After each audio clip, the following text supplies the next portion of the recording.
Jacket தையல் மிஷின்லேயே பார்த்தீங்கன்னா 2 நிமிஷத்துலேயே கொக்கி கட்டிடலாம். 3/4 இன்ச்சு 1.5 இன்ச்சில் 2 பீஸ் கட் பண்ணிக்குவோம்.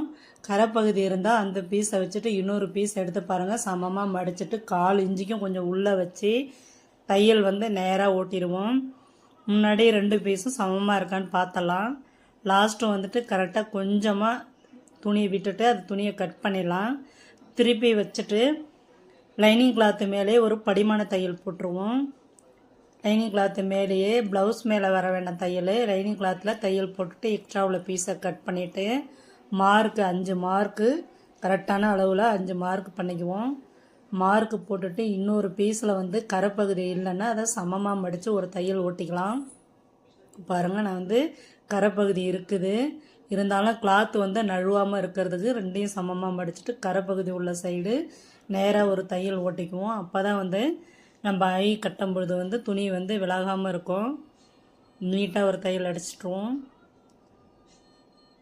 தையல் அடித்தாச்சு.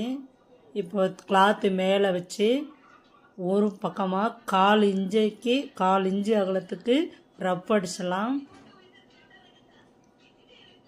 ரப் அடிச்சுட்டு 1/4 இன்ச்சு இடம் விட்டு அடுத்த பக்கம் ஊசியை மேலே எடுத்துட்டு துணியை கிளாத்தை நகர்த்தி ஃபுட்டு உட்கார்ந்த உடனே ஊசி உள்ளே உட்கார வச்சு திருப்பிக்குவோம்.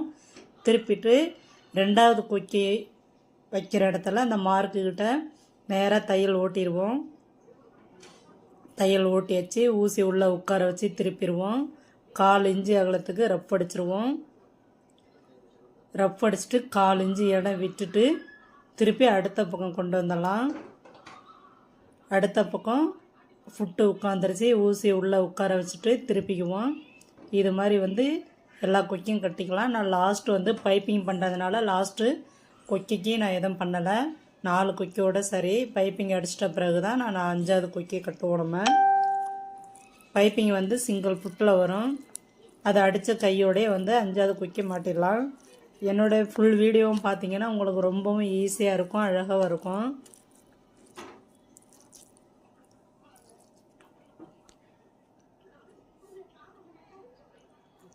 புதுசாக கற்றுக்கிறவங்க கூட ரொம்பவும் ஈஸியாக கற்றுக்கலாம். லாஸ்ட்டு முன்னாடி அடிக்க தேவையில்ல, நெக்கு பக்கம்தான் அடிக்கணும், அந்த பக்கம் வேண்டாம். ஊசி உள்ளே உட்கார வச்சு திருப்பி நகர்த்திட்டு இந்த லாஸ்ட்டில் கொண்டு பைப்பிங்க்கு 1/4 இன்ச்சு ஒரு கொஞ்சமாக இடத்த விட்டுட்டு அந்த சைடு மட்டும் தையல் ஓட்டி வெளியில் எடுத்துருவோம். எக்ஸ்ட்ரா உள்ள நூலை எல்லாத்தையும் கட் பண்ணிவிட்டு கொக்கி எல்லாத்தையும் உள்ளே மாட்டிடலாம். கொக்கி மாட்ட முடியலன்னா கொஞ்சமாக ஓப்பன் பண்ணிக்கோங்க. எல்லா கொக்கியும் மாட்டியாச்சு. இப்போ எந்த பக்கம் நம்ம ரப் அடிச்சிருக்கிறோமோ ரப் அடிச்சிருக்கிற பக்கம் கொக்கியை நகர்த்தி விட்டுட்டு கொக்கி ஒட்டின பக்கமாகவே ஊசி உடஞ்சிராமல் நிதானமாக பார்த்து அதே 1/4 இன்ச்சு அகலத்துக்கு ரப் அடிக்கணும். ஊசி கொஞ்சம் கூட ஆடலை, அசையில், அவ்வளோ கிட்ட பக்கத்தில் வச்சு கொஞ்சம் நிதானமாக ரப் அடிக்கிறோம். பொறுமையாக நகர்த்தி அடுத்த கொக்கிக்கும் அதே மாதிரி அடிச்சிருவோம். ஒவ்வொரு கொக்கியை இந்த மாதிரி அடித்தோம்னா நம்ம ப்ளவுஸு கிழிஞ்சால் கூட நம்ம கொக்கி கலண்டு வராதுங்க. அவ்வளோ ஒரு அழுத்தமாக நல்லா இருக்குது கொக்கி. வேலையும் பார்த்திங்கன்னா 1 நிமிஷம் 2 நிமிஷத்துலேயே வேலை முடிஞ்சிருச்சு.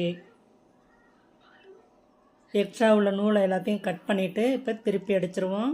எக்ஸ்ட்ரா உள்ள பீஸை உள்ளே நல்லா மடிச்சுட்டு வெளியில் தெரியாமல் ஸ்டார்ட் பண்ணும்போது ரப் அடிச்சிடலாம். நூலை கையில் பிடிச்சிக்குவோம்.